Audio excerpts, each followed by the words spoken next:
మీరు నాసాలో మంచి జాబ్ చేసుకుంటూ అది వదిలేసి రాజకీయాల్లోకి వచ్చారు. రాజకీయాల్లోకి వచ్చినాక మీరు అన్నట్టు కొన్ని మాటలు అంటే జలవనరుల మంత్రిగా ఉన్నప్పుడు భారీ స్కామ్ చేశారని, లక్షల వేల కోట్లు సంపాదించేశాడని, అవినీతి ఆరోపణలు, ఇలాంటి చాలా మాట్లాడినప్పుడు మీకు ఎలా అనిపించింది సార్? ఎందుకు అనవసరంగా మంచి జాబ్ వదులుకొని రాజకీయాలకు వచ్చానని కలిసి వేసిన సందర్భాలు? నేను ఎందుకు వచ్చానో అంత గట్టి విశ్వాసం నమ్మకంతో వచ్చినవాడు ఈ చిల్లర మాటలు భయపడుతున్నాడు.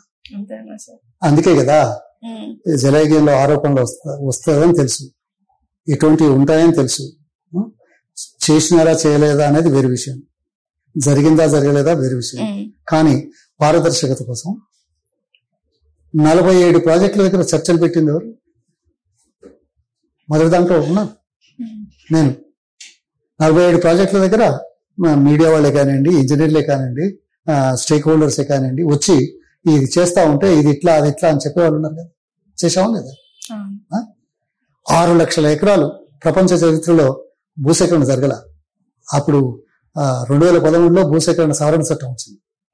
అప్పటి వరకు పాతదే 1897.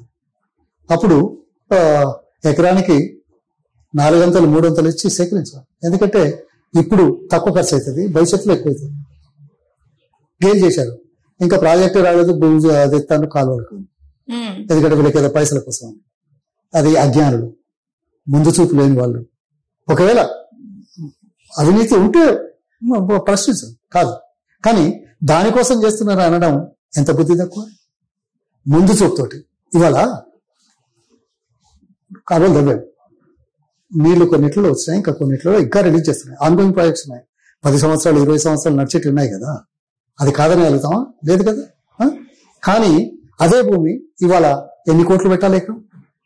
మా జనగామ ప్రాంతాలనే పక్కనే ఊరు. అప్పుడు 20,000 ఉంటే 80,000 కొన్నాం. ఆ 80,000 తీసుకున్న వాళ్ళు ఏం చేశారు? కొంతమంది తెలుగు వాళ్ళు 80,000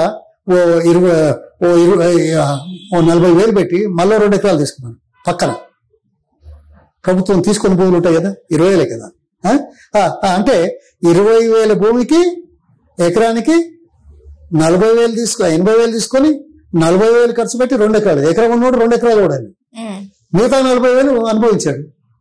అంటే మేము ఈ పని చేస్తే ఆ 2 ఎకరాలకి ఇవాళ ఎంత వస్తుందో తెలుసా?